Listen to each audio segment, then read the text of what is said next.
If you've been in a relationship that slowly made you feel more tired, more anxious, more unsure of yourself, and more disconnected from your body, this video is for you. Not to label anyone, not to tell you what to do, but to help you understand what your body has been trying to tell you. Because long before we are ready to admit that something is wrong, the nervous system already knows. And it shows. It shows in your energy, in your sleep, in your digestion, in your hormones, in your confidence. This is not psychology. This is biology. When you live in an emotionally unsafe environment, your brain begins to perceive your world as unpredictable. Not necessarily dramatic, not obviously dangerous, but uncertain. And the nervous system does not need obvious danger to activate. It only needs uncertainty. So it shifts into survival mode, cortisol rises, adrenaline rises, your body becomes alert. This is called chronic stress activation. When this state continues for weeks or months, the body starts adapting, not consciously, automatically.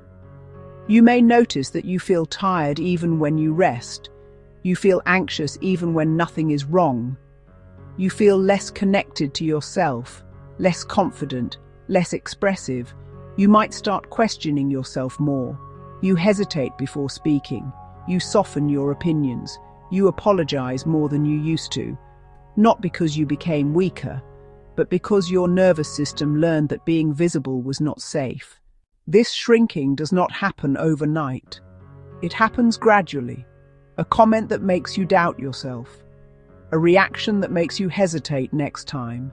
A silence that feels uncomfortable, and your body learns patterns. When I speak, there is tension. When I express myself, there is risk. So it adapts. This is not emotional fragility. It is intelligent survival. Many women in these situations also enter autopilot. They become very busy. They focus intensely on work, on productivity, on responsibilities. Not because they suddenly love being busy, but because staying busy keeps the nervous system activated enough to avoid feeling. When things slow down, the body notices the discomfort, the loneliness, the anxiety, so it keeps moving. From a physiological perspective, this maintains elevated stress hormones and delays emotional processing. At the time, it feels like strength. Later, you realize it was protection.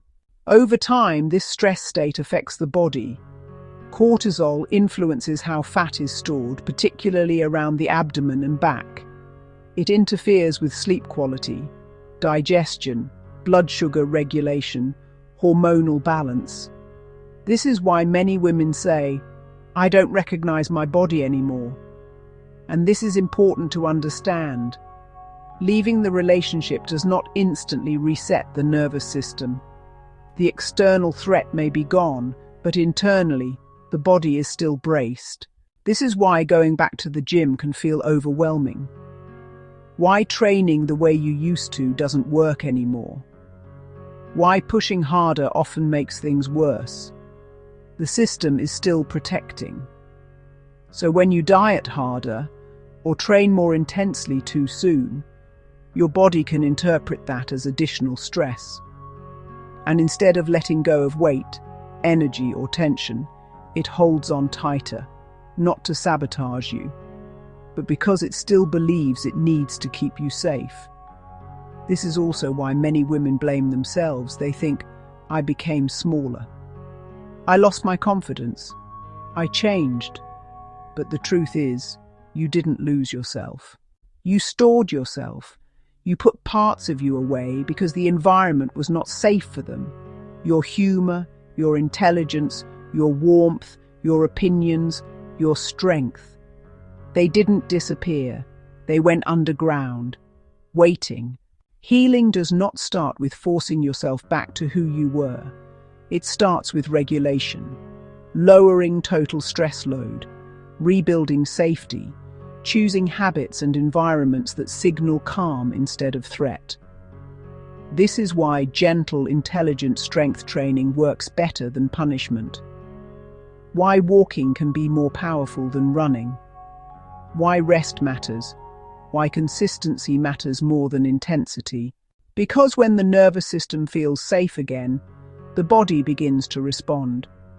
Energy returns. Capacity returns. Confidence returns. Not all at once, but steadily. If you recognize yourself in this, there is nothing wrong with you. You didn't lose your best years. You survived years that required adaptation. And the part of you that learned how to survive is the same part that can now learn how to live. Slowly, safely, on your terms.